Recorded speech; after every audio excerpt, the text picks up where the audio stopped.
why do some relationships just feel impossible to fix? Like they're broken right from the very start? Well, today we're going to dive into one of those. It's a messy connection between a grieving rock star we're going to call the Silhouette and his totally devoted admirer, the Fan. And we're going to use this really powerful framework to diagnose exactly why it was doomed. So let's just jump right in with the question that's at the absolute heart of this story. How did I get stuck in a love triangle featuring a rock star and his deceased fiancé? I mean, wow. This is the question the Fan actually asks herself. And it just cuts right to the chase, doesn't it? This whole situation is completely tangled up in longing and grief and this ghost that just will not leave the room. It perfectly sets the stage for the emotional maze we are about to walk through. All right, so let's meet the players here. First, we've got him, the Silhouette. He's a man completely and totally lost in his past. Then there's her, the Fan, and she is desperate, and I mean desperate to be his future. And the third person in this very strange relationship, yeah, it's a memory.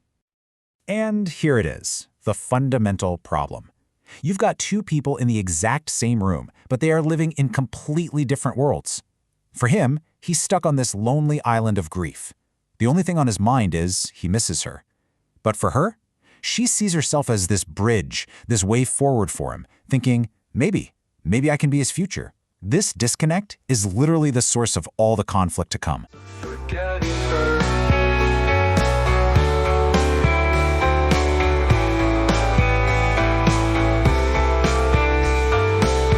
Her shadow paints every touch, every kiss, every sound, every memory, everything.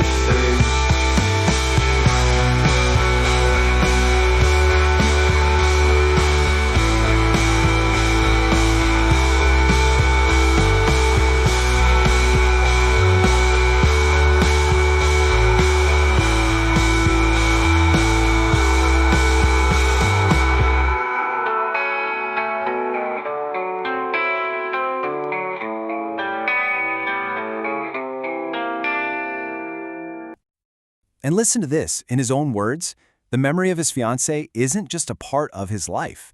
It absolutely consumes it. Her shadow paints everything.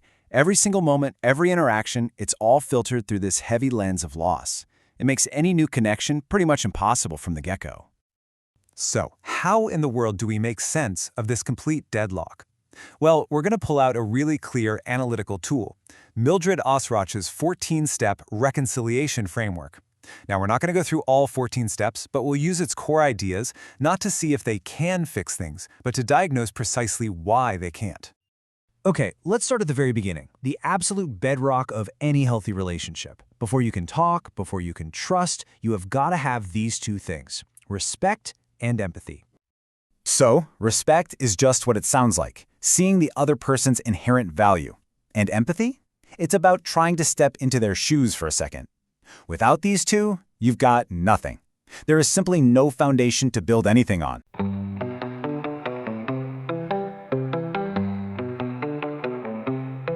This one is talking. He can't hear her. He doesn't want to hear her. He wants wine and a gun. And boom, right away, the framework shows us the first massive crack, his internal thought process. It shows he doesn't see her as a person at all. She's just an obstacle between him and his wine. There is zero respect here. So, step one, failed, spectacularly. Now on her side, the empathy gap is just as big. She sees his coldness, sure, but she translates it through her own hope.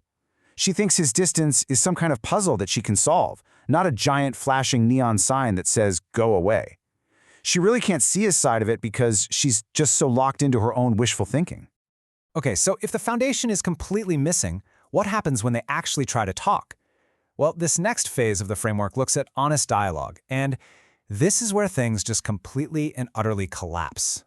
You see, for any kind of real reconciliation to happen, you need these three things. You've got to be candid, truthful. You need actual communication, a meaningful exchange. And finally, you have to acknowledge the reality of a situation, even when it's painful. And these three, they are completely linked. I mean, just look at this. It's a total communication breakdown. He is anything but candid.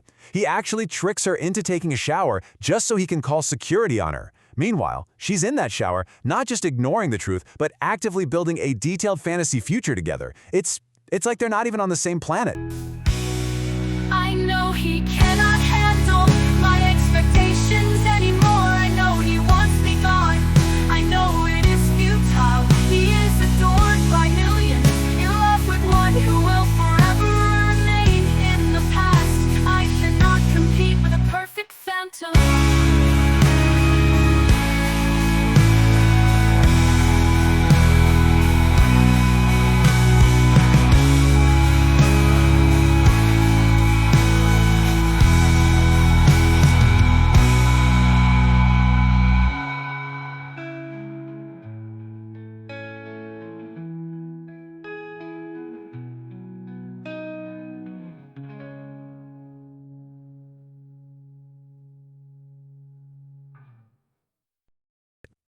But here's the crazy part.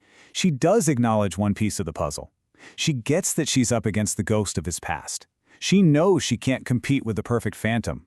But by staring so hard at that truth, she becomes completely blind to the more immediate one.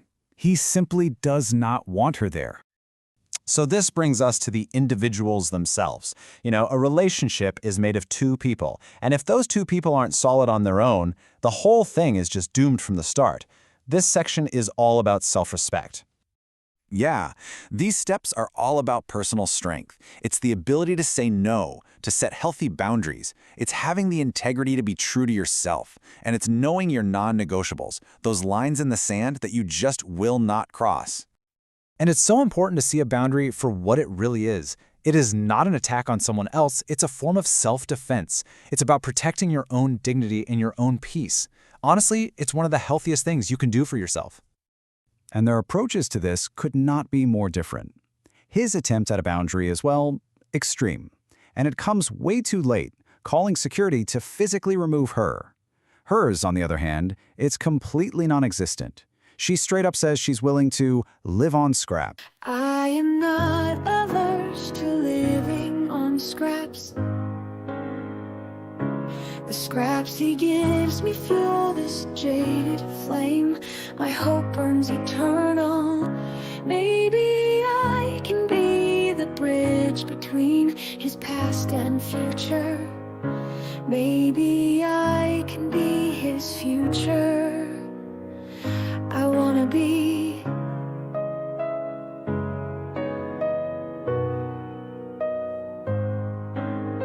more than just his fan.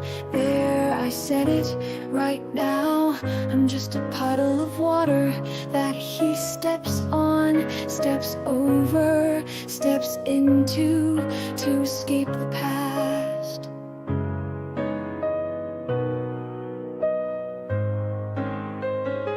A puddle of water that he periodically glances at, but quickly looks away, lest I reflect back to him something he does not want to see. Maybe one day he will look at me and really see me, not just parts of my body. Basically abandoning any shred of self-protection. So, in the end, both of them completely fail the integrity test. He violates his own values by basically using her just to numb his pain, to try and forget, and she sacrifices her dignity, literally kneeling and begging for a place in his life. Both of them have lost a huge piece of themselves in this incredibly toxic dynamic. I was an addict. He was both my dealer and the drug. Hope is a poisonous drug. I look at my reflection and smile. My reflection smiles back.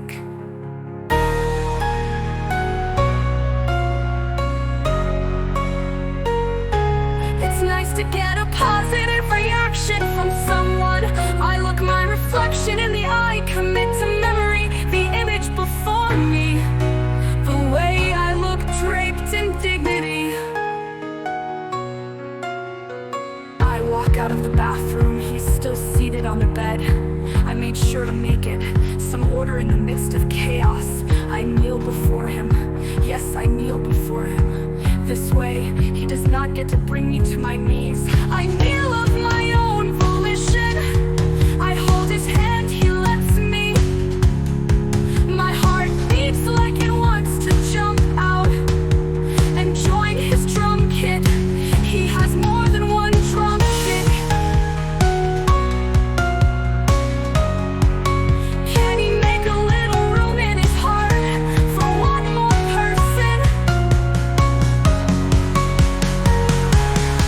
I tear up my will, my tears away. The soothing sound of the waves provides me with a soundtrack. Then I beg. I am not averse to living on scraps he calls security.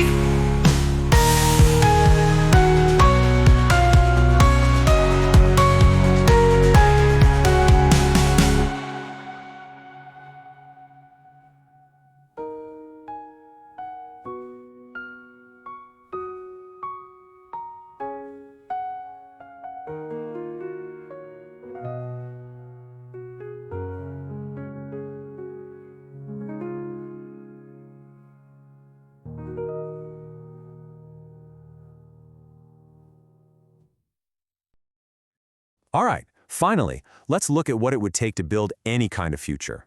Let's just pretend for a minute they could fix everything else we just talked about. They would still need these last two crucial pieces. And those pieces are trust, that firm belief that the other person is reliable and telling the truth. And optimism, a shared hope that things can actually get better. These two things are like the engines that move a relationship forward. But how could trust possibly exist here? It's a non-starter. His actions are built on deception. Hers are built on willful denial of reality. You just can't build trust on a foundation of lies and fantasy. It's impossible. And this brings us to the final tragic nail in the coffin. They both actually have a strange form of optimism, but they're pulling in totally opposite directions. He's optimistic about preserving his past, about staying on his island of grief. She's optimistic about a future that has absolutely zero basis in reality. Their hopes don't add up. They completely cancel each other out. So here it is, our final diagnosis, the relationships report card. And as you can see, on every single foundational principle, respect, empathy, boundaries, and trust, it is a catastrophic failure. His side is just marked by absence and violation. Her side, one-sided and misplaced. There is simply nothing here to build on. Now, this case study is obviously an extreme example, but this framework, it's universal. It shows that reconciliation isn't some magic trick. It's a process. It's a series of very conscious, very deliberate steps. And it leaves all of us with a really important question to think about in our own lives. When a connection we care about is broken, how many of these steps are we, and the other person, truly willing to take?